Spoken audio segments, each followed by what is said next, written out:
Hi hello నమస్తే welcome to our channel. ఈరోజు మనతో పాటు ఉన్నారు homeopathy physician doctor Chetan Raj గారు. అయితే ఈరోజు మనం డిస్కస్ చేసుకోబోయే టాపిక్ వచ్చేసి షుగర్. సో అసలు షుగర్ గురించి మనం సార్ని అడిగి మరిన్ని వివరాలు తెలుసుకుందాం. నమస్తే సార్. నమస్తే మేడం. సార్, ఇప్పుడు మీ దగ్గరికి చాలా మంది షుగర్ పేషెంట్స్ అనేది వస్తూ ఉంటారు, డయాబెటిక్ పేషెంట్స్ అనేది. సో అయితే వాళ్ళకి మీరు హోమియోపతి మెడిసిన్ ఇస్తున్నా కూడా వాళ్ళకి ఎలాంటి డైట్ ప్యాటర్న్ అనేది మీరు వాళ్ళకి సజెస్ట్ చేస్తూ ఉంటారు? నా గోల్స్ ఏముంటాయంటే, ఎప్పుడైతే షుగర్ పేషెంట్లు వస్తారు కదా, నేనేం పెట్టుకుంటా మైండ్లో అంటే, వీళ్ళకు షుగర్ పూర్తిగా రివర్స్ అవ్వాలి. అంటే బాడీ లోపల నుంచి షుగర్ వ్యాధి ఏదైతే వచ్చింది కదా, అది పోవాలి, మళ్ళీ లైఫ్లో రావద్దు. అండ్ మనం దానికి తగ్గట్టు హోమియోపతి మందులు ఇవ్వాలి, దాంతోపాటు సరైన డైట్ ఇవ్వాలి. ఈ డైట్ కూడా ఎట్లా ఉండాలంటే, నా మందులు మానేసిన తర్వాత కూడా మళ్ళీ రికవర్ అవ్వద్దు. అండ్ మనిషికి ఏది ఇష్టం ఉంటే అది ఉండాలి ఈ డైట్లో. ఓకే. ఏది అవాయిడ్ చేసే అవసరం లేదు. ఇప్పుడు కొందరు ఏం చేస్తారు, అరే బెర్రీలు తినాలి, క్రేన్ బెర్రీలు తినాలి, అదే కిలో ఏమో 3000 4000 ఉంటాయి. ఇప్పుడు అందరు అది మేనేజ్ చేయలేరు కదా, అటువంటివి 10 ఉంటాయి, అవే తినాలి. ఇంకా ఇవి తింటేనే మీకు కంట్రోల్లో ఉంటుంది అన్నట్టు కూడా అయిపోతుంది ఎన్నోసార్లు.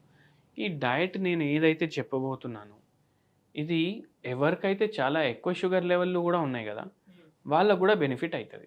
మనం ఏం చేయాలంటే, ఎప్పుడైనా ఒకటి గుర్తుపెట్టుకోండి, షుగర్ పేషెంట్లు ఎవరైతే ఉంటారు కదా, వాళ్ళు మీల్లు స్కిప్ చేయొద్దు.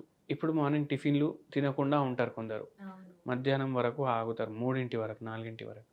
అప్పుడు ఏమైతే సడన్గా ఎప్పుడైతే వాళ్ళు తింటారు కదా, గ్లూకోజ్ స్పైక్ ఒక్కొక్కసారి ఎక్కువ ఉంటుంది వాళ్ళ బాడీలో.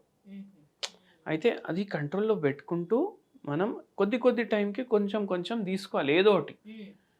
అండ్ దాంతో మనకు చాలా బెనిఫిట్ అయ్యి మనకు ట్రీట్మెంట్లో హెల్ప్ చేస్తుంది.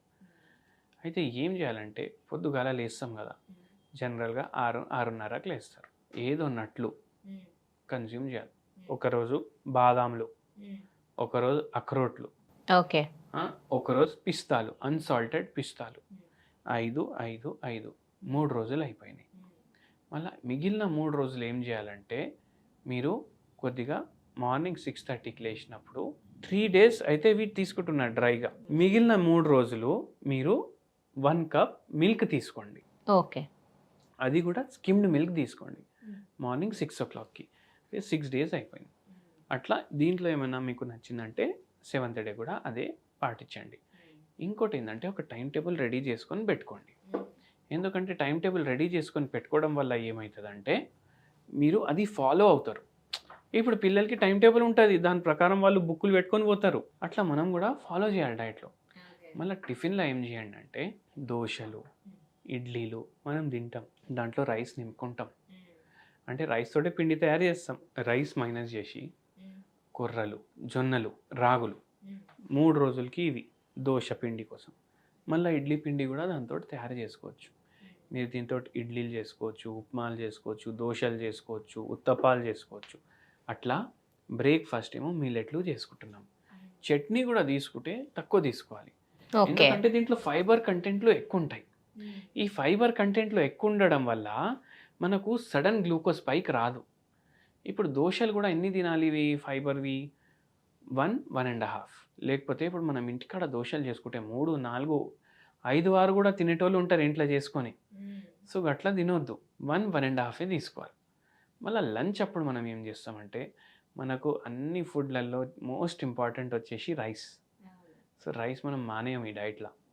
డైలీకి ఇంత రైస్ తీసుకోవాలి. డైలీ అంటే రెగ్యులర్గా మీరు ఇంత తీసుకుంటున్నారనుకోండి, దాని సగం క్వాంటిటీ రైస్ తీసుకోవాలి. కర్రీస్ మీకు ఇష్టం వచ్చిన కర్రీస్ తీసుకోండి, కానీ పులుసు ఎక్కువ చేసుకోండి. ఫ్రై కర్రీలు వాడకండి. కర్రీ క్వాంటిటీ ఎక్కువ ఉండాలి, రైస్ క్వాంటిటీ తక్కువ ఉండాలి. ఓకే. మనం కర్రీ రైస్లో కలిపేసి తినేటట్టు ఉండొద్దు, రైస్ మీరు కర్రీలో కలిపేసి తినేటట్టు ఉండాలి. అట్లా ఉండాలి. ఎందుకు? కర్రీస్లో చాలా ఫైబర్ ఉంటుంది. ఓకే. అండ్ షుగర్ లెవెల్స్ దాంట్లో చాలా తక్కువ ఉంటాయి. మన ట్రీట్మెంట్లో కూడా చాలా హెల్ప్ చేస్తాయి. మైక్రో న్యూట్రియంట్స్, మినరల్స్, విటమిన్స్ మంచిగా ఉంటాయి. అందుకే అట్లా చేయాలి. మళ్ళీ ఈవినింగ్ 4 o'clockకి మీరు చాయ్ బదులు గ్రీన్ టీ కన్జ్యూమ్ చేయండి. ఓకే. 7 7:30కి డిన్నర్ చేసేయండి. డిన్నర్లో కూడా గుర్తుపెట్టుకోండి, డైలీ ఒక జొన్న రొట్టె మీకు నచ్చిన కర్రీతో తీసేసుకోండి.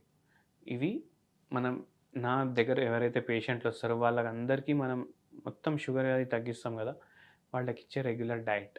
మళ్ళా ఏమైనా కాంప్లికేషన్లు ఉంటే మనం డైట్ కూడా చేంజ్ చేస్తాం. Person person to to person person కూడా చేంజ్ change అయితేనే అవుతుంది. ఉంటుంది డైట్లో. ఓకే. బట్ బేసిక్‌గా అయితే ఈ డైట్‌ని ఎవరైనా డయాబెటిక్ ఎవరైనా పేషెంట్ ఎవరైనా పాటించొచ్చు. పాటించవచ్చు.